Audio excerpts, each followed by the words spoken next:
欢迎来到王一博粉丝频道，请订阅频道，所以大家不要错过当天最热门的新闻。我们今天的时事通讯包括以下内容：看到穿长裙的黄磊了吗？陈坤灵魂共鸣，无名发起的票房逆袭，或许可以在这里找到解决之道。无名的广泛传播导致了与该电影直接或间接相关的网络魔音的激增。在我看来，无名这部电影是今年春节放映的影片中最引人注目的一部。在上映的头10天里，无名的票房收入超过6亿美元。在刚出道不久就遭遇极度黑粉的一星狂潮后，凭借优秀的作品质量和大众的好评，无名最终能够开始稳步逆袭。网络上多名网友对匿名者的说法表示赞同。陈坤作为最有名的表演者之一，也是迅哥的头号粉丝，喜欢无名是目前整个情况中最耐人寻味的地方。一些观众用自己的语言重现了王传君和王一博标志性的吃排骨片段。看完无名后，我注意到影片中有许多观众经常忽略的微妙之处。在了解了所有这些事实之后，我得出的结论是，无名实际上是一部质量非常高的电影，情节错综复杂。看完无名后，他表示对周迅的演技印象深刻，尤其是颤抖的那场戏，让他产生了强烈的情绪反应。周迅在无名中所展现的演技令人印象深刻，尤其是他与黄磊的搭档戏份，更是将观众带入了故事之中。周迅和梁朝伟在闭幕戏中两人拥抱在一起时，周迅的眼神让观众感受到了周迅和梁老师犹豫不决的情谊。乍一看，观众将能够毫不费力地察觉到这种表演风格。陈坤解说完毕后，官方微博也同样发问：谁共鸣了？出乎意料的是，有几位观众在评论区表示，他们也产生了共鸣，而且他们能够具体说明电影中哪些方面与他们个人共鸣。陈坤在官方微博上调侃一番的同时，也从更客观的角度真实地展示了无名演员的精湛技艺。无名的质量除了演员的演技外，还以一个被称为质感的概念为中心。黄磊在接受采访时表示，虽然他出演过《橘子红了》《人间四月天》等多部民国剧，但谈及长袍的穿搭，无名中的长袍最有质感，感觉最像民国时期的风格。黄磊在演过多部民国剧的情况下发表了这番言论，黄磊毫不掩饰自己对这套衣服的喜爱。事实上，他说拍摄结束后，他就把它从片场取下来，随后在舞台剧《暗恋桃花源》中带着它。黄磊说这话的时候满脸得意，因为他身上穿的就是无名中的礼服。这次采访突然引发了互联网居民的集体幽默，一些观众表示他们相信无名和观众彼此分享了他们真实的情感。不少观众评论说，今天看到黄磊，有些观众就会想到，我是个软弱的人，我在广西有块地。连众人都笑了起来，这似乎是在暗示这件袍子不适合种田，看样子也轻视了农耕的悲剧。这种质感也体现在全剧组对演技的最后追求上，尤其是王传君和王一博，他们大多模仿梁朝伟的表演，每天研究他的表演。他们在观众心目中被称为愚蠢。抖音官网公开了两人此前未公开的舞蹈视频，引发网友热议。另一方面，两人初识梁朝伟时都颇为害羞，社交场合不自在。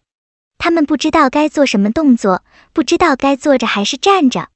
也因为在电影中，两人塑造了形影不离的王队长和叶总，什么事都在一起，还出了排骨梗等家喻户晓的梗、傻逼的标签，随着时间的推移，开始在电影追随者中获得吸引力。然而，尽管如此，他们仍然非常认真地对待表演。他们经常互相支持，互相打气，为另一个人鼓掌，这有助于使两个人之间的友谊更加牢固和更好。尤其是当两人面对梁朝伟超凡的演技时，更是如此。自我激励的能力可以提高工作效率，并增强团队成员之间的友情。王一博拍完戏，程二导演将他请到门外，随后全班齐声欢呼，恭喜王一博拍完戏。王一博拍完了。王一博同样深受感动，一度感慨万千。这么高水准的摄制组怎么可能拍不出精品呢？其实时至今日，大家也都知道《无名》这部电影的高水准。每个看过这部电影的人都只能说积极的话。我对故事有了更多的理解，我可以专注于电影艺术提供的启示。整个春节期间，《无名》将作为专题片上映。由于其独特的特点，去看电影对于电影爱好者来说是一种全新的独特体验。多样性对电影艺术至关重要。无名及其导演程耳一直在马不停蹄地推进他们的技艺，并尝试各种不同的方法。现在的好名声更证明无名是值得被关注的。这个过程持续的时间越长，味道就越浓郁。我的预测是，无论是在今年春节期间还是之后，无名都会赢得更多人的芳心。如果您还没有看过这部电影，现在是时候了，你不会想错过这部杰作的。对于看过的观众来说，刷2-3遍也没什么区别。春节档电影《无名》票房超预期，这也验证了王一博的演技实力。大众认为电影《无名》是茅台片的风格，因为它的耐看性很强，一直是春节档话题度最高的作品。这不是一部著名的电影，但鉴于它是一部以文学和作者为中心的作品，这并不奇怪。程耳执导的最后一部电影《罗曼蒂克消亡史》票房总计 1.2 亿。看完《无名》，我相信这部电影的票房已经超过了3亿，与王家卫导演的一代宗师处于同一水平。这还是在画面收到春节加持 2.89 亿，重映版再砍6000万的情况下，这部电影已经取得了超过6亿美元的票房收入。该软件预计这部电影将获得 8.3 亿美元的票房收入。这个数字已经超过了所有机构在上映前所做的预测。电影可以将结果描述为令人满意。